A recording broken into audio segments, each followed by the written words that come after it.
Everyone, so it's October 4th. We've got 11 days until the 15th. And how should you be preparing for AEP this time of year? Well, I think the first things that you should probably be doing, if you haven't done already, is notify your existing clients that you are still doing Medicare and that you are looking forward to helping them this season, and that you are,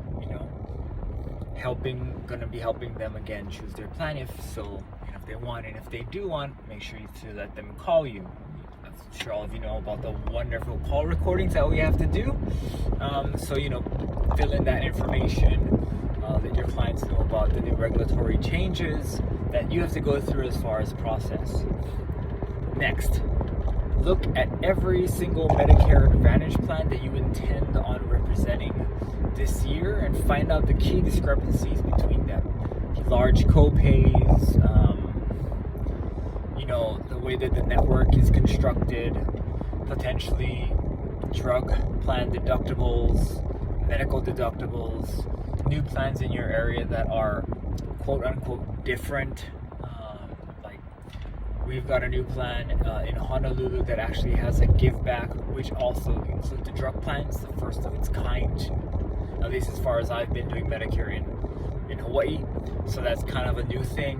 We also have a new carrier both on Oahu and a new carrier to the Medicare Part C non-DSNP plans on the Big Island. So there's some new things that are going to stir up some, just by word of knowing these things, people will be interested. They'll kind of like, hey, that's different, that's new. It's not just, the status quo as usual, where the plans kind of just, some things change, some things stay the same, but as far as where people want to be, they would have switched before if they were properly educated. It's not one of those where it's like, oh, geez, this is totally new, and then you can kind of ruffle, the leaves, so to speak, and get some of those people who are on the fence to be more willing to make changes. Now, what I would say in addition to that is study all the plans that you can, all right? Even those that are not in your state. I'm not saying to study every single one, but like for us, for myself, I'm licensed in 8 different states, and I do Medicare Advantage in about 5 of them, and it gives me really good oversight as to how plans or what plans could offer. And I'll give you an example. Like some plans, even last year, offered things like healthy groceries, while as in Hawaii, there's only 1 or 2 plans that have Medicaid attached that offer that. In the mainland, certain parts of the mainland, as we like to call it in Hawaii, there is a ton of plans that offer that.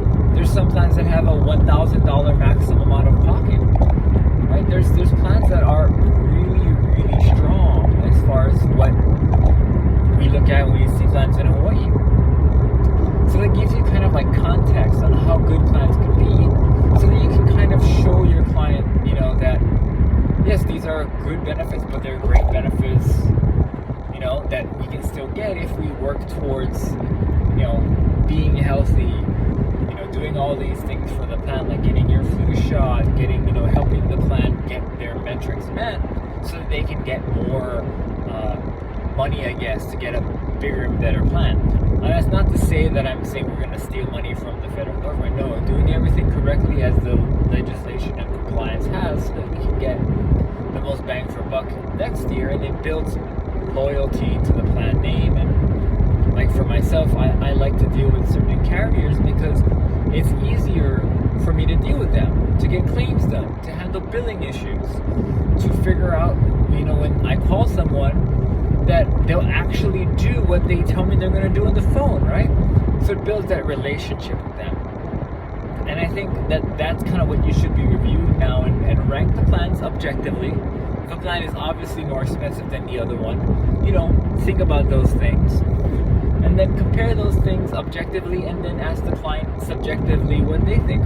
Which one would they prefer more? Why do they like a certain plan versus another one?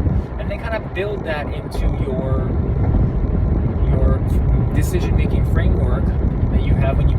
recommendations so you can think about things, right? That's kind of where we are going, or that's kind of where we should be focusing our attention right now, pre-AEP, right? We can't sell any plans yet.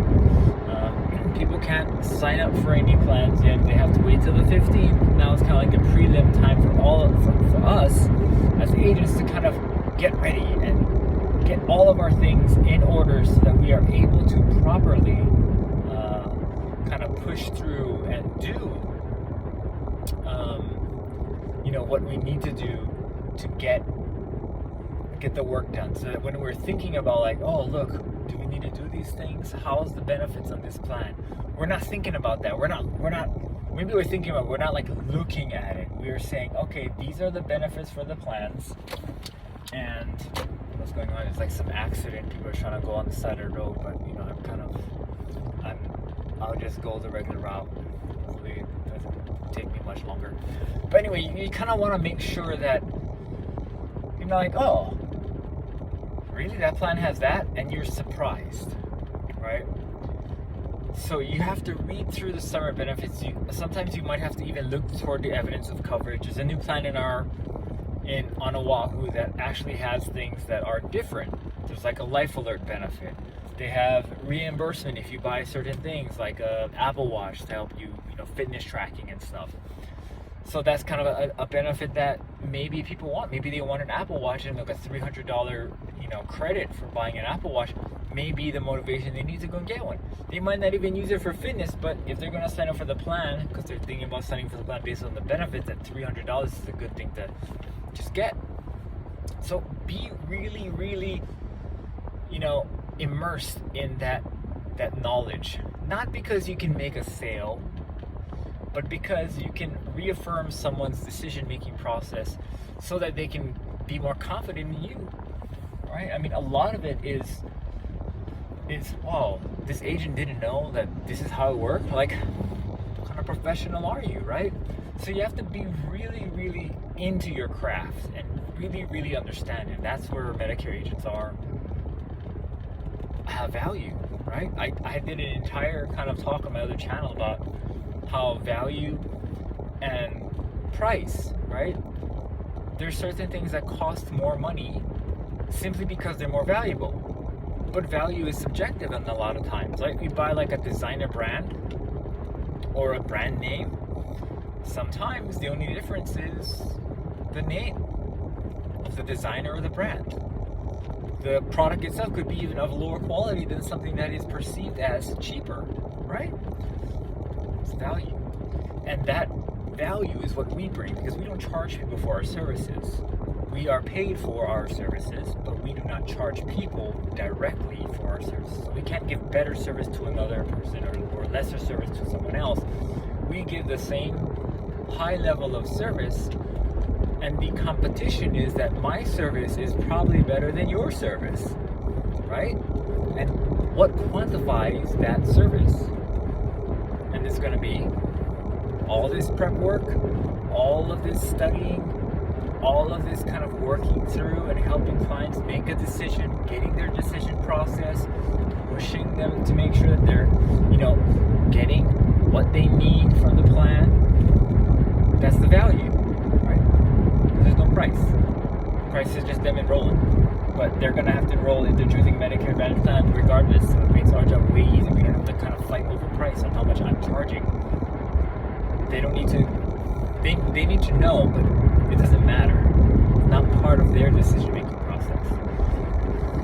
Anyway, I just thought I'd share that with you as I spent the last probably 4 days reading summary benefits, evidences, coverages in multiple states and multiple counties. So you guys have a good rest of the week. Remember, it's only Tuesday. We still got Wednesday, Thursday, Friday.